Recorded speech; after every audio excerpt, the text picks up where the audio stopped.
que tenemos en el Ecuador hacia el 2025, 2030, que es la de convertirnos en un país que exporte biotecnología, bioconocimiento y servicios turísticos.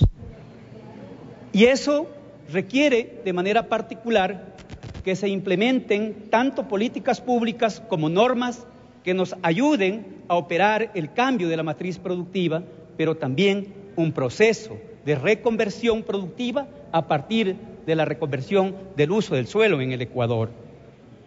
Me parece que una ley que establece y aclara el tema de la tierra o lo vincula a la tierra como un factor de producción es importante.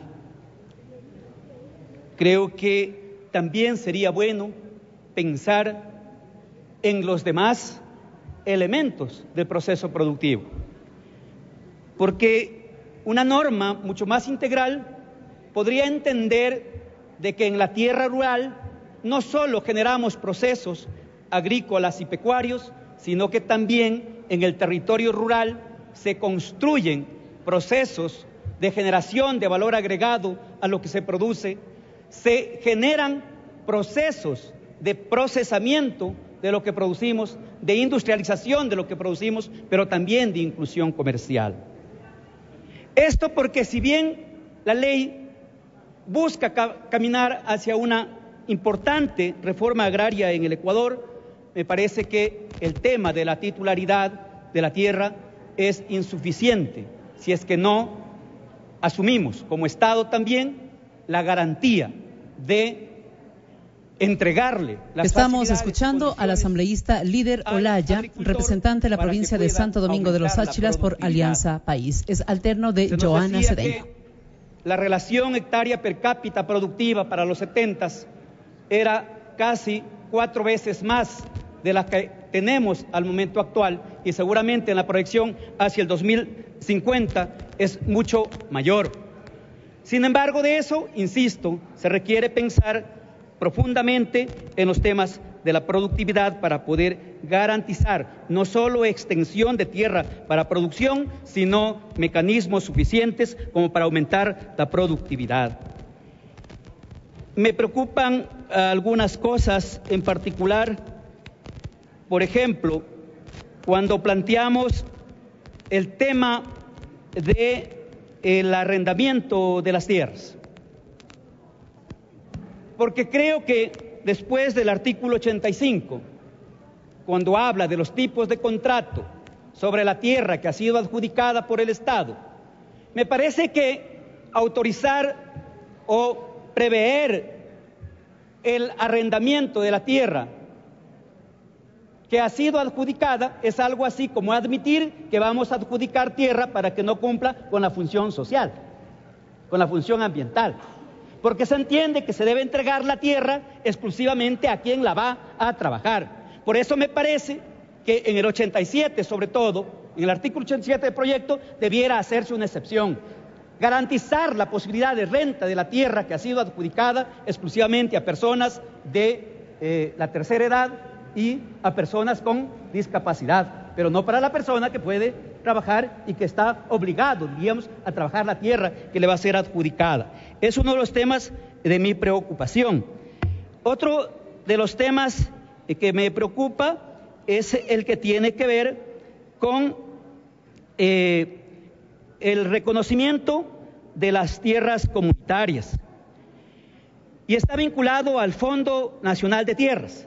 Me parece que uno de los objetivos del Fondo Nacional de Tierras debiera ser la recuperación de las tierras comunitarias y ancestrales que han sido perdidas.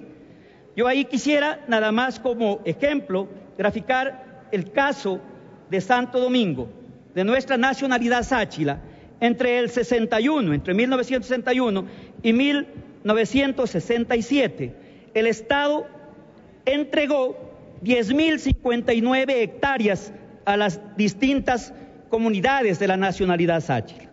Al momento solo tienen 8.821, lo cual quiere decir que efectivamente hemos perdido 1.238 hectáreas y que de una u otra manera han sido enajenadas y que ahora personas que no son parte de la nacionalidad tienen titularidad de aquellas tierras.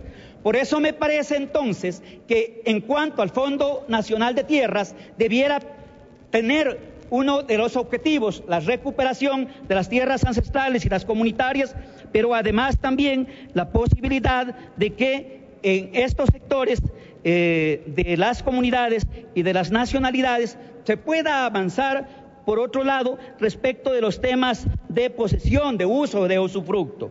Nosotros planteamos que garantizamos la transición de uso y usufructo de las tierras comunitarias, y ahí viene otra preocupación. Nosotros tenemos compañeros de la nacionalidad sáchila sin tierra, Albertino, sin tierra. Y no se entiende cómo sobre una tierra comunitaria haya posesión o individual o posesión familiar que impide el acceso del resto de miembros de la nacionalidad. Por eso me parece que habría que establecer también los mecanismos para que el conjunto de los miembros de las comunidades, de los pueblos y las nacionalidades pueda tener acceso efectivo al uso y usufructo de la tierra comunitaria, y eso tiene que ver con repensar el tema de la posesión que tienen los actuales miembros de esas comunas, de esas nacionalidades. Finalmente, me gustaría que se haga una mayor profundización en los temas relacionados con ciertas capacidades o facultades de la Autoridad Nacional Agraria. Para todos es conocido que al momento actual, por las competencias que asumimos en los gobiernos autónomos descentralizados, provinciales y cantonales, una de los instrumentos que tenemos en los GAT, por ejemplo, es el CUD, que es la capacidad de uso de la tierra. Otro de los instrumentos es el COD, que no es otra cosa que la categorización del ordenamiento territorial. Y alrededor de esa categorización surge una duda.